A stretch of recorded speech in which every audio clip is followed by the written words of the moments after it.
Hello बच्चों, आज का हमारा लेक्चर है इलेक्ट्रिक फील्ड लाइंस पे। आज हम लोग पढ़ेंगे इलेक्ट्रिक फील्ड लाइंस होती क्या है। तो देखो, अगर कोई चार्ज है तो चार्ज से इलेक्ट्रिक फील्ड लाइंस निकलती है।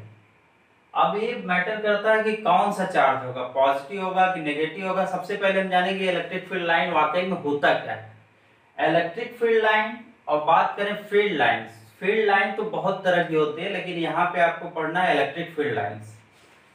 तो ये क्या होता है बेटा, इलेक्ट्रिक फील्ड लाइंस एक इमेजिनरी लाइन होती है। किसी इलेक्ट्रिक फील्ड रीजन में एक इमेजिनरी लाइन होती है जो आपका उस लाइन पे, अगर ऐसी इमेजिनरी लाइन होती है such that the tangent to which at any point gives the direction of electric field. मतलब समझना, किसी भी इलेक्ट्रिक फील्ड रीजन के अंदर जो इलेक्ट्रिक फील्ड लाइंस आपकी होती है, अगर उस किसी भी इलेक्ट्रिक फील्ड रीजन के अंदर जो इमेजिनरी लाइंस होती हैं, अगर उस इमेजिनरी लाइन पे आप किसी पर्टिकुलर पॉइंट पे टेंजेंट ड्रॉ करते हो, तो टेंजेंट जो होगा इलेक्ट्रिक फील्ड इंटेंसिटी का उस पॉइंट पे डायरेक्शन देगा। वो कैसे, क्या क्या चीजें होती हैं, पूरा डिटेल में हम आपको डायग्राम के हिसाब से बताएंगे सारी चीजें। अब यहाँ पे हम देखते हैं बेटा, डिफाइन कैसे करोगे आप।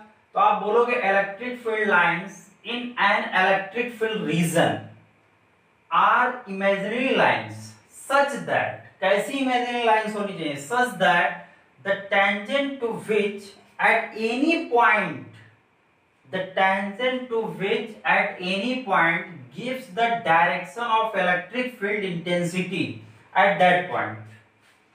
ये डेफिनेशन हो गई, इसको आप लोग नोट कर लोगे। उसके बाद एक एक करके हम बताते हैं कि वाकई में इलेक्ट्रिक फील्ड लाइंस होता क्या और कैसे पता चला।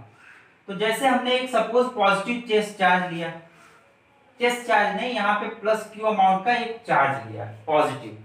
अब अगर आपसे पूछा जाए कि इसके चारों तरफ जो रीजन होगा वो क्या कहलाएगा, इलेक्ट्रिक फील्ड रीजन होगा। तो इसी, अगर इसके किसी भी रीजन में किसी पर्टिकुलर पॉइंट पे आपको इलेक्ट्रिक फील्ड इंटेंसिटी फाइंड करना है, तो हम बता चुके हैं इसके पहले कि सबसे पहला काम उस पे आप एक टेस्ट चार्ज रखोगे जो पॉजिटिव होता है प्लस क्यू नॉट। अब अगर आपको यहाँ पे इस पॉइंट पे इस चार्ज का इस पे फोर्स देखना होगा, तो दोनों रिपेल करेंगे तो इस डायरेक्शन में हो गया। इसी तरह अगर यहां पे कोई पॉइंट आपने टेस्ट चार्ज रखा, इसका फोर्स इस पे देखना है तो इसका डायरेक्शन इस तरफ हो जाएगा। और जो टेस्ट चार्ज पे फोर्स एक्ट हो रहा है वही डायरेक्शन होगा इलेक्ट्रिक फील्ड इंटेंसिटी का। ये तरीका हम आप लोगों को पहले बता चुके हैं। तो ये इलेक्ट्रिक फील्ड इंटेंसिटी का डायरेक्शन इस तरफ, यहाँ पे इस तरफ। अगर यहाँ पे आप इस पॉइंट पे आप चार्ज को रखते हो, टेस्ट चार्ज को, तो इसका डायरेक्शन इस तरफ हो जाएगा। यहाँ पे आप रखते हो तो डायरेक्शन इस साइड हो जाएगा। इसी तरह ईच एंड एवरी पॉइंट जहां पे आप रखोगे उस पॉइंट पे आपको इलेक्ट्रिक फील्ड इंटेंसिटी का डायरेक्शन मिलता जाएगा। और अगर उन सारे पॉइंट्स को, जितने भी पॉइंट्स बन रहे हैं, जितने भी पॉइंट्स हैं, उन सारे पॉइंट्स को अगर इलेक्ट्रिक फील्ड इंटेंसिटी के डायरेक्शन में आप उन सबको ज्वाइन कर देते हो, तो जो लाइंस आप फाइंड करोगे वही कहलाता है इलेक्ट्रिक फील्ड लाइंस। तो आपको पता चल गया यहाँ पे बेटा कौन सा चार्ज हमने रखा था, पॉजिटिव चार्ज।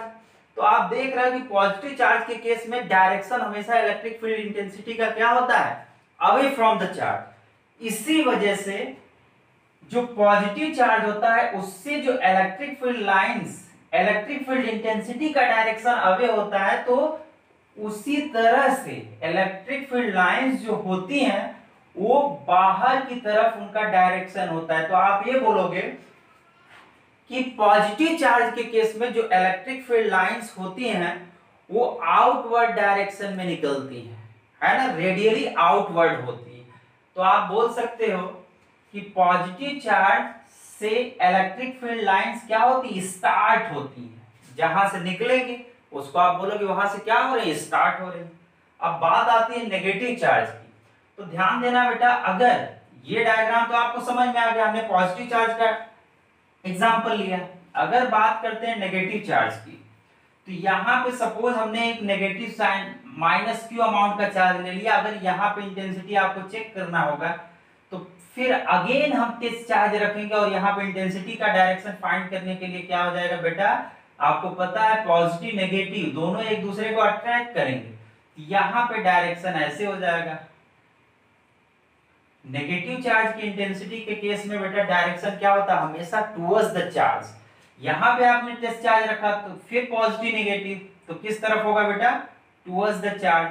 तो ऐसे आपको ईच एंड एवरी पॉइंट पे पता चल जा रहा है कि इस केस में जो इलेक्ट्रिक फील्ड जितने भी पॉइंट है हर पॉइंट पे इलेक्ट्रिक फील्ड इंटेंसिटी का डायरेक्शन क्या होगा बेटा, टुवर्ड्स द चार्ज। इसका मतलब ये कह रहे हो कि ये इलेक्ट्रिक फील्ड लाइन कहीं से आ रही थी और कहां पे क्लोज हो रही बेटा, नेगेटिव चार्ज पे। तो इसी वजह से ये बताया गया बेटा कि electric field lines start from positive charge and and, जहां पे देखो यहाँ पे नेगेटिव के केस में उस पे नेगेटिव की तरफ जा रही है, तो इसका मतलब बोल सकते हो बेटा एंड एट नेगेटिव चार्ज। ये दो पॉइंट्स हो गया, यानी कि आप ऐसे बोलोगे कि in the case of positive charge जो इलेक्ट्रिक फील्ड लाइंस होती है स्टार्ट फ्रॉम पॉजिटिव चार्ज और एंड कहां पे होती है, एंड एट नेगेटिव चार्ज। ठीक है, अब वो किस केस में होगा, जब पॉजिटिव नेगेटिव चार्ज दोनों पास में रखेंगे तो आप बोलोगे ये जो इलेक्ट्रिक फील्ड लाइंस होती है पॉजिटिव से निकलती है और एंड कहां पे होती है, नेगेटिव चार्ज पे। और अदरवाइज अगर मान लो सिंगल चार्ज की बात कर रहे हैं जैसे यहाँ पे दिखाया गया है, इस वाले केस में आप ये बोलोगे जैसे पॉजिटिव नेगेटिव दोनों हमने लिया, यहाँ पे इलेक्ट्रिक फील्ड लाइंस का डायरेक्शन देखो एरो इंडिकेट कर रहा है, पॉजिटिव से इलेक्ट्रिक फील्ड लाइन निकल रही है और नेगेटिव पे क्या हो रही है, एंड हो रही है। लेकिन अगर सिंगल चार्ज की बात करते हैं तो सिंगल चार्ज के केस में आपको ये तो पता है, अगर हमने पॉजिटिव चार्ज दिया तो पॉजिटिव चार्ज से इलेक्ट्रिक फील्ड लाइंस स्टार्ट होती है मतलब निकलती है, और एंड कहां पे होगा, तो इसके पास में कोई चार्ज नहीं है, तो हम सपोज कर लेते हैं कि ये इलेक्ट्रिक फील्ड लाइन कहां पे एंड होंगी बेटा, इंफिनिटी पे। कहां पे एंड होंगी, इंफिनिटी पे। और इंफिनिटी कोई पर्टिकुलर पॉइंट नहीं होता, हम सपोज कर लेते हैं इंफिनिटी का मतलब दूर कहीं जा पे हमें जिसका पोजीशन नहीं पता है, तो इंफिनिटी पे क्या होती है, एंड होती है। कब, जब सिंगल किसी पर्टिकुलर पॉजिटिव चार्ज की बात करेंगे, स्टार्ट होगी पॉजिटिव से और एंड होगी इनफाइनाइट पे। अब इसी तरह नेगेटिव चार्ज की बात करते हैं। नेगेटिव चार्ज के केस में बच्चों आपको पता है कि नेगेटिव चार्ज पे एंड हो रही है, तो जाहिर सी बात है कि आ कहां से रही है, तो बेटा आप यहाँ पे देखो आ रही होगी बहुत दूर से कहीं, यानी कि इनफाइनाइट से आ रही है, और नेगेटिव पे क्या हो रही है, एंड। यानी कि आप ये कह सकते हो in the case of single negative charge electric field lines start from infinite and and at the negative. इस केस में सिंगल पॉजिटिव चार्ज के केस में क्या बोलोगे आप, electric field lines start from positive charge and and eight infinite. ठीक, और अगर पॉजिटिव नेगेटिव दोनों पास में रखा है तो आपको सिंपल सी बात पता है, जब दोनों पास में है तो स्टार्टिंग पॉइंट और फाइनल पॉइंट दोनों आपको पता है। स्टार्टिंग हमेशा क्या होगा यहाँ पे बेटा, पॉजिटिव होता है स्टार्टिंग, और एंडिंग पॉइंट क्या होता है, नेगेटिव होता है। दोनों पास में रखे हो तो पॉजिटिव से इलेक्ट्रिक फील्ड लाइन निकल रही है और एंड कहां पे हो रही है बेटा, नेगेटिव पे। ये डायग्राम आपको पता चल गया। अच्छा, इसमें डायग्राम को एक्सप्लेन अगर करना हो तो ऐसे समझोगे, पॉजिटिव से निकली नेगेटिव पे क्लोज हो गया, फिर पॉजिटिव से निकला नेगेटिव पे क्लोज हो गया, यहां भी। अब बेटा ये वाला जो है इसको हम ड्रॉ नहीं कर सकते क्योंकि बहुत बड़ा ऐसे बनता जाएगा, इनफाइनाइट इलेक्ट्रिक फील्ड लाइंस निकलती है, तो इसका स्टार्टिंग का पार्ट हमने दिखा दिया, यहां से निकल रही है और कहां पे क्लोज हो रही है, बीच का हमने हटा दिया, ये नेगेटिव पे क्लोज हो रही है। ऐसे बहुत सारी इलेक्ट्रिक फील्ड लाइंस निकल रही हैं और पॉजिटिव से निकलती है, नेगेटिव पे क्लोज होती है। अब बात आती है कि जो सेंटर पे एक्सिस पे इनके बीच में अगर बीचों बीच की बात करें तो इस केस में क्या होता है, जो इलेक्ट्रिक फील्ड लाइंस स्ट्रेट होती है। अब बाकी जगह की बात करें तो वहां पे क्या होता है, कर्व होता है, जब दो चार्ज होते हैं पास में एक दूसरे के। तो यहाँ पे देखो आप बीच में स्ट्रेट हो गया है, पॉजिटिव से निकला नेगेटिव पे क्लोज हुआ, यहाँ पे नेगेटिव पे क्लोज हुआ, यहाँ पे पॉजिटिव से निकला, ठीक। और ये जो कर्व होता है, यहाँ पे आप समझोगे इसकी डिफिनीशन जो बताई गई है, क्या, ये इमेजिनरी लाइन होता है और उसके इमेजिनरी लाइन पे किसी भी पर्टिकुलर पॉइंट पे अगर आप टेंजेंट ड्रॉ करते हो इलेक्ट्रिक फील्ड इंटेंसिटी के डायरेक्शन में, या जो इलेक्ट्रिक फील्ड लाइंस जिस तरफ मूव कर रहे हैं उसके डायरेक्शन में अगर कोई टेंजेंट ड्रॉ करते हो, जैसे इस पे हमने टेंजेंट ड्रॉ कर लिया इस पॉइंट पे, तो ये जो डायरेक्शन होगा इस पॉइंट पे, पर्टिकुलर पॉइंट पे, ये आपको बताएगा इलेक्ट्रिक फील्ड इंटेंसिटी के डायरेक्शन को बताएगा कि नेट इन दोनों चार्ज की जो इंटेंसिटी इस पॉइंट पे आएगी उसका रिजल्टेंट जो नेट इलेक्ट्रिक फील्ड इंटेंसिटी होगा इस पॉइंट पे, उसका डायरेक्शन किस तरफ होगा, जो टेंजेंट आपने ड्रॉ किया है इसी डायरेक्शन में आपकी क्या होगी, इलेक्ट्रिक फील्ड इंटेंसिटी, ठीक है। अगर पॉजिटिव पॉजिटिव चार्ज हमने लिया तो आपको पता है बेटा, कभी भी सेम साइन के चार्ज होंगे तो क्या करेंगे, एक दूसरे को रिपेल करेंगे।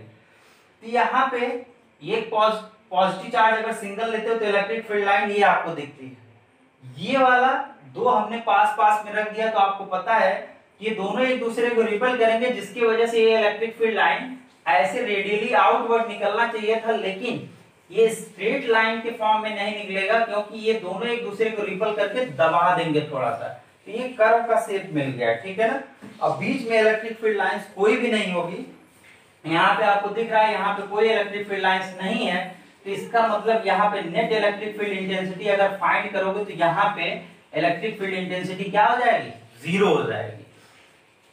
ये हमेशा ध्यान में रखने की बात है कि जहां पे इलेक्ट्रिक फील्ड लाइंस नहीं होंगी, भले चार्ज आसपास रखा हो, वहां पे इलेक्ट्रिक फील्ड इंटेंसिटी क्या शो करेगी, 0। अब उसके बाद इसकी कुछ प्रॉपर्टीज होती हैं, जैसे नेक्स्ट टॉपिक है इसका properties of electric field lines. ये पूरा थ्योरेटिकल पोर्शन है, इसका यूज आगे आपको आएगा। इसके बाद नेक्स्ट टॉपिक है, एक दूसरे से रिलेटेड है, electric flux based on electric field lines. उसके बाद गॉस थ्योरम आप पढ़ोगे, गॉस लॉ, उसमें भी पूरा इलेक्ट्रिक फील्ड लाइंस का यूज है। तो सबसे पहले हम सारी चीजें इसकी बेसिक आपको एक एक चीज बता देते हैं। इलेक्ट्रिक फील्ड को डिफाइन आप कर चुके हैं, कैसे इलेक्ट्रिक फील्ड लाइन प्रोड्यूस होती है, पॉजिटिव चार्ज है, नेगेटिव चार्ज है तो कैसे, पॉजिटिव चार्ज के केस में radially outward direction, negative charge के केस में radially inward direction, same sign के चार्ज होंगे तो रिपेल करेंगे, स्ट्रेट लाइन के बजाय कर्व का शेप हो जाएगा, ठीक। अब प्रॉपर्टीज की बात करते हैं, properties of electric field lines. सबसे पहली प्रॉपर्टी होती है बेटा, electric field lines, electric field lines start from positive charges and end at negative charges। ये किस केस में होगा, जब आपका पॉजिटिव और नेगेटिव दोनों पास में रखा है तो पॉजिटिव से इलेक्ट्रिक फील्ड लाइंस निकलेगी और नेगेटिव पे क्या होगी बेटा, एंड होगी। यहां से स्टार्ट होगी, इसके जो यहाँ पे डायग्राम था वो यही वाला था, स्टार्ट होगी और नेगेटिव पे क्या होगी बेटा, एंड होगी। तो हमेशा ध्यान में रखना बेटा, स्टार्टिंग पॉइंट क्या होता है, इलेक्ट्रिक फील्ड लाइंस के केस में स्टार्टिंग पॉइंट हमेशा क्या होता है, पॉजिटिव चार्ज, और एंडिंग पॉइंट क्या होता है, नेगेटिव चार्ज। इससे एक बहुत ही बेहतरीन कंक्लूजन निकल के आएगा, जिसपे क्वेश्चन भी पूछा जा चुका है, आपके एनसीईआरटी के एडिशनल क्वेश्चन भी पूछे जा चुके हैं, वो बताएंगे कैसे। ये आपको पता चल गया। इसका मतलब ये चीज ये है कि अगर स्टार्टिंग पॉइंट और एंडिंग पॉइंट डिफरेंट है, समझना ध्यान से, तो इसका मतलब कि इलेक्ट्रिक फील्ड लाइंस कभी भी क्लोज लूप फॉर्म नहीं करती है। इलेक्ट्रिक फील्ड लाइंस कभी भी क्लोज लूप फॉर्म नहीं करती। क्यों? क्योंकि ये कंपलसरी 100% कि अगर आपको क्लोज लूप बनाना है तो उसका स्टार्टिंग और एंडिंग पॉइंट दोनों क्या होना चाहिए, सेम होना चाहिए। तो बहुत ही बढ़िया कंक्लूजन निकल के आया। तो कभी भी अगर एक से ज्यादा आपको ऑप्शन में दिया गया, बहुत सारे इलेक्ट्रिक फील्ड लाइंस का डायग्राम दिया गया है और आपसे पूछ दिया जाए कि कौन सा ट्रू है कौन सा फॉल्स, तो सबसे पहले आप चेक करोगे कि वो क्लोज फॉर्म में है कि नहीं है। क्लोज फॉर्म में अगर नहीं है, क्लोज लूप नहीं बना रहा है, तो ही वो इलेक्ट्रिक फील्ड लाइंस का केस हो सकता है। अगर क्लोज लूप बनता है तो इलेक्ट्रिक फील्ड लाइंस नहीं होगी। अब यहाँ पे जैसे बात करते हैं कि पॉजिटिव से निकल रहे, समझना ये डायग्राम आप ध्यान से देखना। तो पॉजिटिव से निकला नेगेटिव पे गया तो यहीं पे एंड हो गया, इसका काम कंप्लीट हो गया। तो ये क्लोज लूप थोड़ी फॉर्म हुआ। क्लोज लूप का मतलब बेटा कि जहां से स्टार्ट हुआ वहीं पे वापस आ जाए, तो उसका मतलब होता है वो कैसा लूप होगा, क्लोज लूप होगा। जैसे हमने यहाँ पे कोई पॉइंट लिया, यहां से स्टार्ट किया, अब हम कैसे भी जो इंटरनल पाथ है कहीं से भी आए जाए, अगर वहीं पे आके रुकते हैं, फाइनली उससे फिर दोबारा अगर रिटर्न हम आते हैं उस पॉइंट पे, तब जाके वो जो डायग्राम बनेगा वो कैसा होगा, क्लोज लूप का होगा।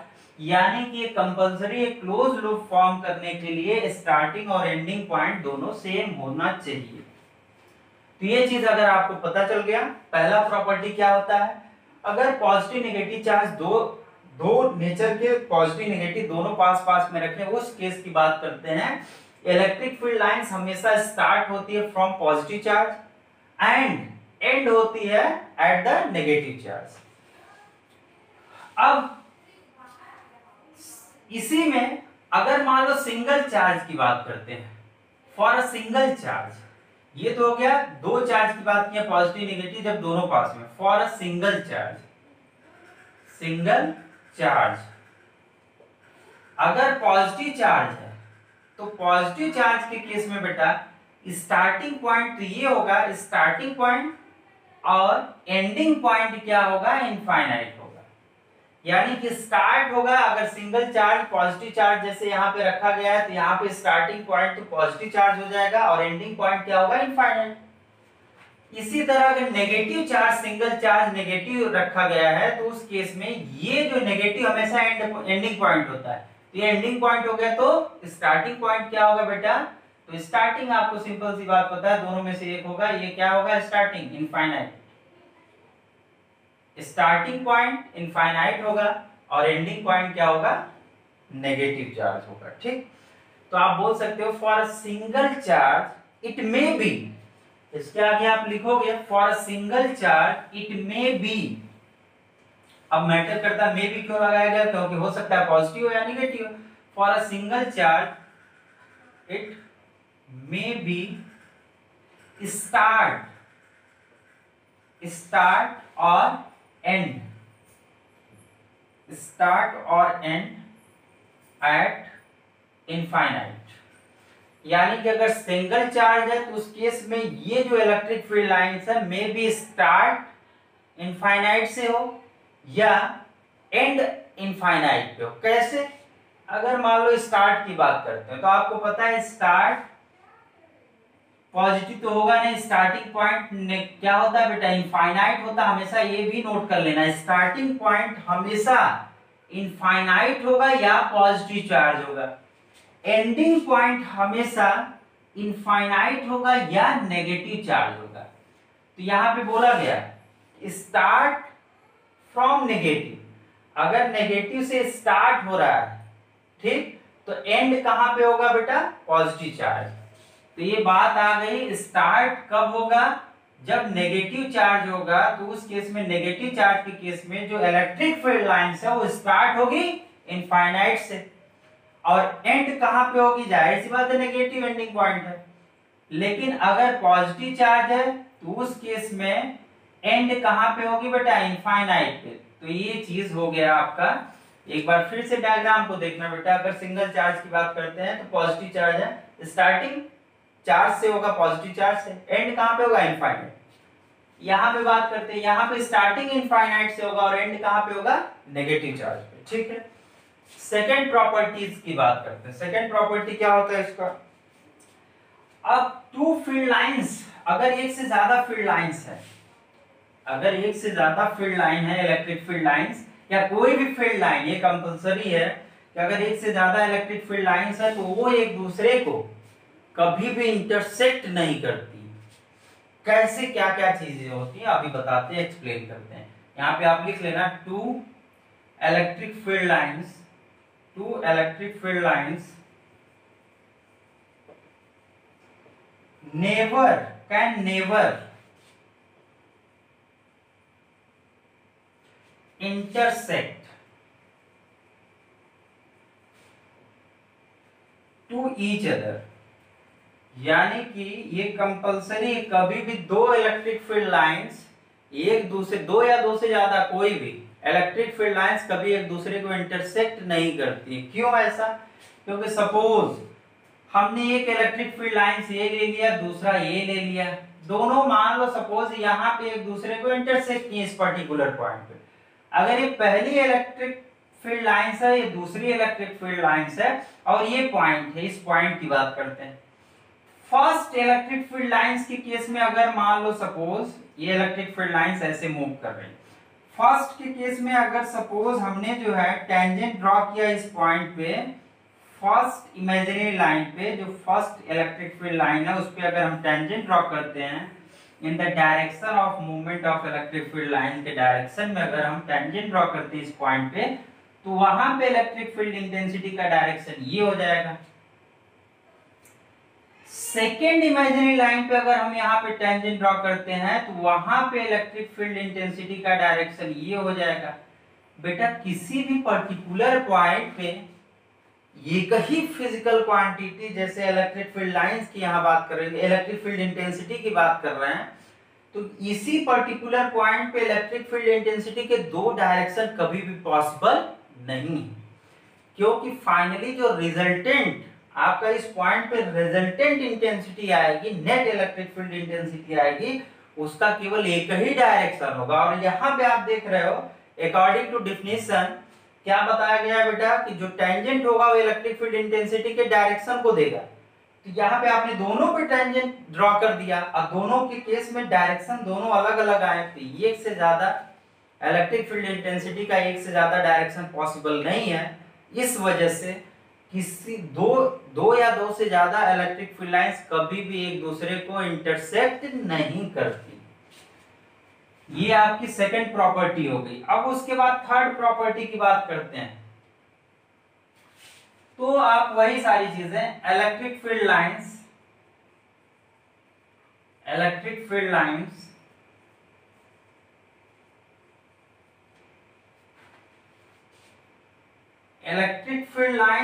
not form any closed loop, ये हम बता चुके हैं इसके पहले, क्लोज लूप, यानी कि इलेक्ट्रिक फील्ड लाइंस कभी भी क्लोज लूप का फॉर्म नहीं करती। ये आपकी तीसरी प्रॉपर्टी होगी। फोर्थ प्रॉपर्टी की बात करते हैं। फोर्थ प्रॉपर्टी आपकी यही हो जाएगा कि जो आप डिफिनेशन में लिखे थे द टेंजेंट, ये हम एक्सप्लेन कर चुके हैं आपको, electric field lines not form any close loop, क्योंकि दोनों इलेक्ट्रिक फील्ड लाइंस के केस में स्टार्टिंग और एंडिंग पॉइंट दोनों क्या होना चाहिए बेटा, सेम होना चाहिए, तब जाके वो क्लोज लूप फॉर्म करेगा। और आपको पता है in the case of electric field line starting point और एंडिंग पॉइंट दोनों क्या होता है बेटा, डिफरेंट होता है। तो डिफरेंट होने की वजह से कभी भी क्लोज लूप फॉर्म नहीं करेगा। फोर्थ प्रॉपर्टी क्या होती है? फोर्थ प्रॉपर्टी बेटा आप वही डिफिनेशन में जो चीज बोले थे, the tangent at any point, the tangent at any point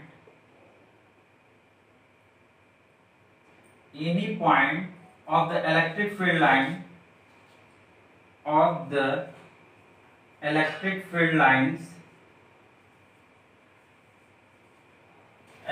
field lines gives the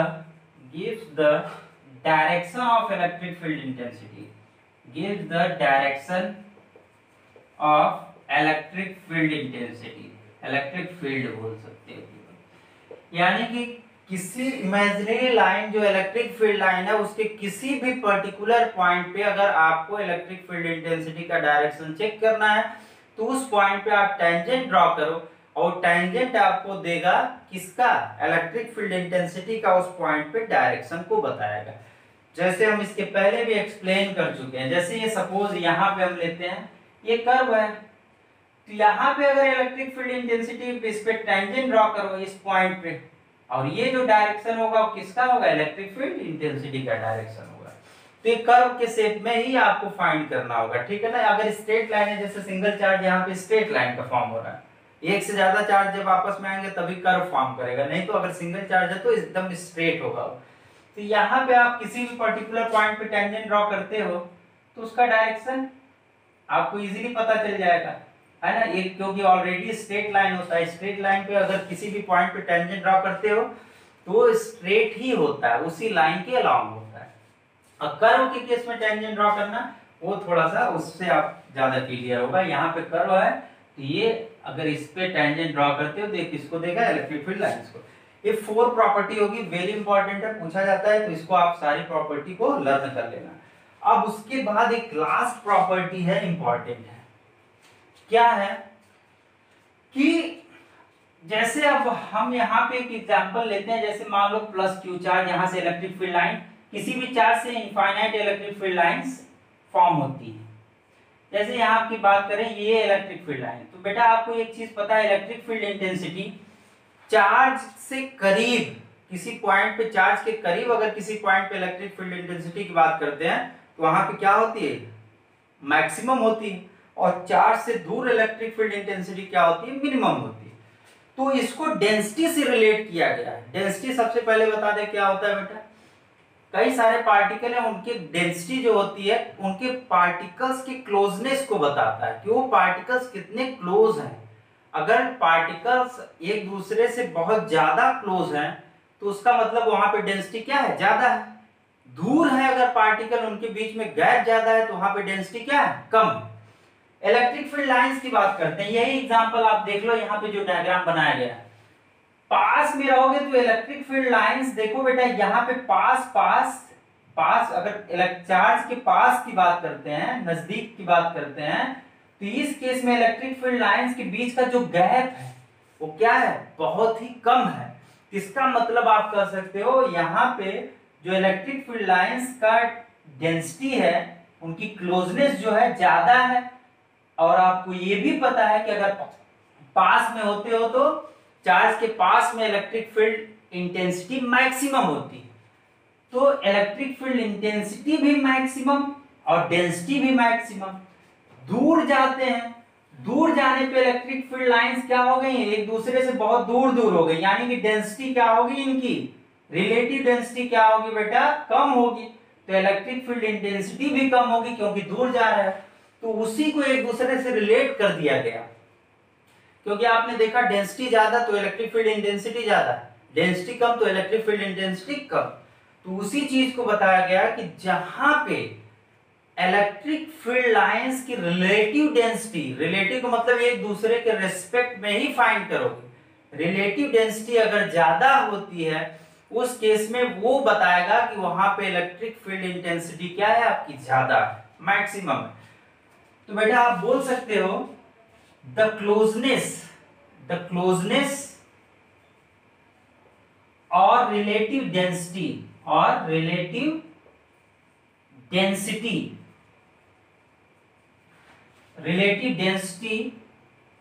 of electric field lines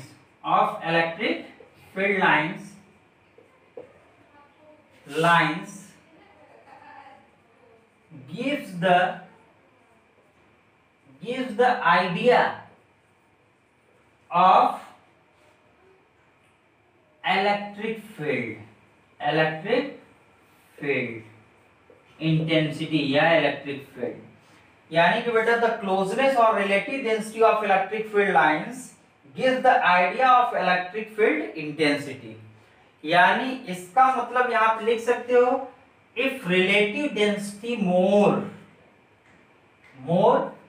then electric field intensity also more. अगर जहां पे relative density electric field lines की ज्यादा होगी वहां पे इलेक्ट्रिक फील्ड इंटेंसिटी भी आपकी ज्यादा होगी, जहां पे कम होगी वहां पे कम होगी।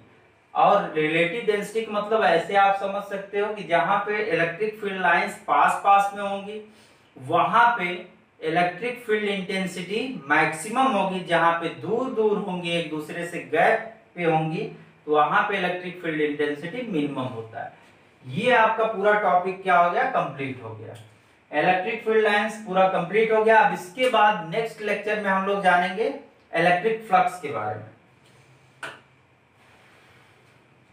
ओके, अगर आप लोगों को ये सारे कॉन्सेप्ट अच्छे लगे हो, जो न्यू स्टूडेंट हैं, जो अभी तक हमसे नहीं जुड़े हैं, तो प्लीज हम चाहते हैं कि हमारे चैनल को आप सब्सक्राइब करें, लाइक करें और शेयर करें। साथ में अगर आपको कोई भी किसी भी टॉपिक से रिलेटेड कोई भी चीज अगर आपको समझ में नहीं आया या कोई एक्स्ट्रा चीज जानना चाहते हो, तो आप हमारे चैनल पे कमेंट करके बता सकते हैं कि सर इस चीज में प्रॉब्लम है, उसकी नई वीडियो आपको अपलोड कर दिया जाएगा। आज के लिए इतना ही, धन्यवाद।